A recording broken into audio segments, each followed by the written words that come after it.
Hey, what's up everybody, and welcome back to Cole's Farm. Let's get through a few stats and then I'll give you a quick rundown of what's taken place recently and what I intend on doing today. So today is Saturday, March 27th. It's about 10:30 in the morning. Our weather station that we have in the backyard has the temperature at 75 degrees, 99% humidity, which it doesn't feel like it. So it's starting to make me think something's wrong with the chip that picks up on the humidity. And it says it feels like 84 degrees. So I also use the WeatherBug app. It does have the temperature the same, however, it has the humidity at 74% and the feels like temperature at 74 degrees. So this afternoon we have some showers coming in. It's about a 60% chance of rain today, and tomorrow it's about a 50% chance of rain, which is why I'm out here in the bee yard now doing my first inspections for 2021. So if you're new to the channel, if you check out the most recent video, which was published on Wednesday, I got into the bee yard for the first time this year on Tuesday because I was deployed for the last 6 months. Usually I'm in the yard a lot earlier in the year. Nonetheless, got out here. Sole purpose was to just do a quick assessment based off front porch activity and see what hives looked alive, and to take a look at the hives that most likely were dead outs. So I lost 3 out of the 7 hives over the winter, which was kind of expected. Some had late season swarm cells or supersedulal cells develop, which I didn't suspect they were going to survive based off the time of year, which was early September.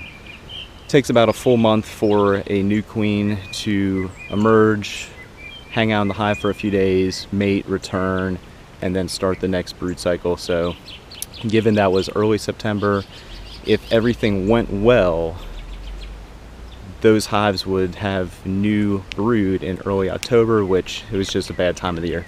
All right, so that's what's happened recently. What's going to happen today is I'm going to take a look at or inspect the remaining hives, which is 1, 6 in the second spot, 1, 6, 2, and then 4 down here. And they're all labeled. And if you probably saw in my hand, I have a new paint marker for the year. Posco, I'm probably pronouncing that wrong. It has a bunch of Japanese lettering on it. These pens work extremely well. You can pick them up on Amazon for I think about $6. And then, not to make this intro too long-winded, I was watching a bee documentary.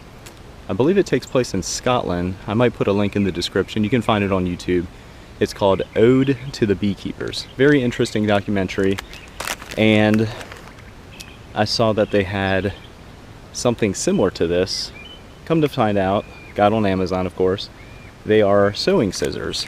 So if you watch the documentary, the mother and son team, I believe, that have a few hives up in the Highlands of Scotland, beautiful land, they clip the queen's wings, or actually they clip one of the queen's wings so it prevents the hive from swarming. They still swarm, but they don't swarm in the traditional sense of finding them high up in a tree, hard to get areas. So I'm gonna try this for the first time. If I find one of the queens, which I'm confident I will, and I'm going to attempt to clip one of her wings in order to try and change the game regarding swarm management. Alright, so enough of me talking, long intro like usual. They will get shorter as the year goes by.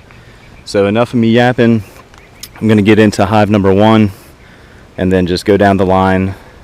There's some pretty decent activity today. Hive number 1, I know it won't come up on camera, but more activity than the other day. Probably has something to do with the weather. Very curious to see what happens with that hive. So check out this week's inspection videos. I'm gonna make this video just the introduction. Each hive each hive inspection as an individual video, like I usually do, in my attempt to keep things kind of short, because if I published all the videos, I don't like chopping out a lot of information or a lot of the content of the video, because like I said before, I think somebody may get something useful out of watching the entire inspection video. So I don't chop them down like a lot of people do on YouTube to kind of keep the videos short.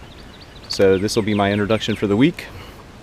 Summary of what took place a few days ago, what's going to take place today. So just check out the channel and each individual hive inspection video. Let me know what you think. Leave your comments, in the comment section. If you like the video, give it a thumbs up. And if you haven't done so, please subscribe to the channel. And if you hit the bell, like everybody says, you receive notifications when I publish my next video, which they should be coming out at a bi-weekly rate at this point, now that I'm back home. Because I typically inspect the hives every 2 weeks, every 10 to 14 days. All right, enough me yapping. Quick look at hive number 4's activity.